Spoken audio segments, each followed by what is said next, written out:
Bienvenue pour la revue de presse proposée par la plateforme Pharmacy Lounge. Que faut-il retenir de cette semaine d'actualité en pharmacie? Vaccination, les pharmaciens bons élèves pour alimenter le DMP, nous apprend cette semaine le moniteur des pharmacies. C'est près de 2,6 millions de notes qui ont alimenté les DMP des patients ayant reçu diverses vaccinations en officine.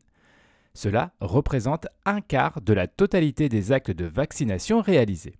Et ce chiffre est jugé très bon par l'instance qui supervise ce process, la délégation au numérique en santé. 2 points sont néanmoins à améliorer selon l'article. L'identité nationale de santé du patient doit être qualifiée pour permettre la transmission des données et les logiciels doivent évoluer dans leur processus de transfert de l'information. Le quotidien du pharmacien s'interroge cette semaine sur les nouvelles activités en officine.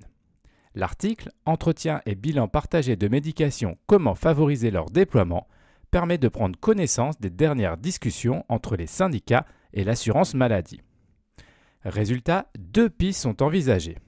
D'une part, la promotion de ces activités auprès des patients par la sécurité sociale et d'autre part, une évolution de la rémunération accordée avec une prise en compte des actions à chaque entretien. Vous apprendrez également que la profession et l'assurance maladie travaillent sur la mise en place des entretiens chez la femme enceinte et sur les actions liées à la prévention de l'addiction aux opioïdes.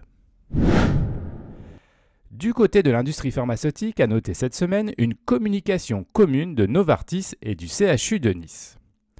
Les 2 entités viennent en effet de signer fin 2023 un partenariat de coopération.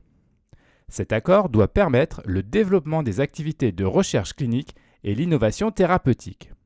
L'hôpital et le géant de l'industrie travaillent déjà sur de nombreux essais thérapeutiques dans diverses aires médicales. Cet engagement va permettre de poursuivre les travaux afin de pérenniser la dynamique actuelle. Finissons cette revue de presse avec un petit tour du côté de l'hospitalier avec la publication par la FHP-MCO d'une enquête sur les PUI. La fédération a en effet interrogé ses adhérents afin de connaître la situation des pharmacies du secteur privé. Les données montrent de grosses problématiques concernant notamment les ressources humaines disponibles pour assurer l'émission des PUI des établissements de santé concernés. Cette revue de presse vous a été proposée par Pharmacy Lounge. N'hésitez pas à vous inscrire pour découvrir les différents services de la plateforme. C'est gratuit, sécurisé et confidentiel.